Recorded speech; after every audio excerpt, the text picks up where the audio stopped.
تمشي كرة ركنية خطيرة وفرصة كبيرة للفريق المالي. كرة على العارضة، ضغط رهيب من فريق الجوليبا.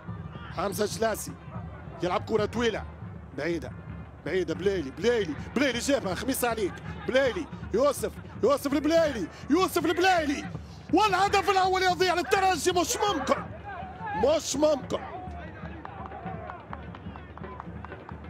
فرصة كبيرة للترجي التونسي. شوف قيمة البلايلي، شوف السوبر بلايلي يلعب كرة ينساس، هذه خطيرة ولا هذا مش ممكن، وفرصة كبيرة للترجي الرياضي وعلى القائم من حمزة. ضاعت الكرة على الترجي الرياضي التونسي. البلايلي يعطي كرة ممتازة الإمكانية، وهذا ينساس والهدف له. الحارس يتصدى على كرة ينساس.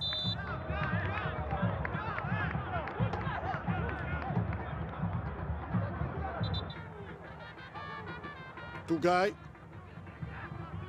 كرة طويلة يدخل بن حميدة ممتازة، والهدف الأول، هدف الصدارة يا ترجي، هدف الصدارة إلياس موكوانا. جول 1-0 للترجي التونسي.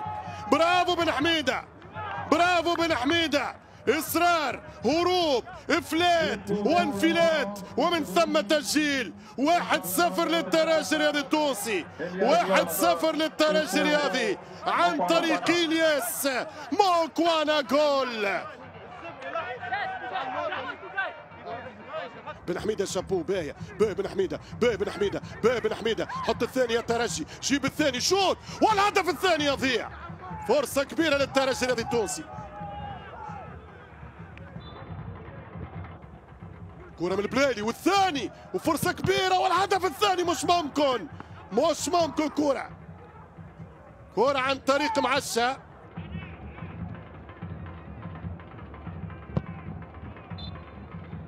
الترجي الرياضي التونسي ينتصر هنا في باماكو في استاد جوليبا في 26 مارس. هنا 1-0، ثالث لقاء بثالث كلين شيت لبشير، ولكن النجم بطل السهرة الجنوب الافريقي إلياس موكوانا في الدقيقة 67. جول.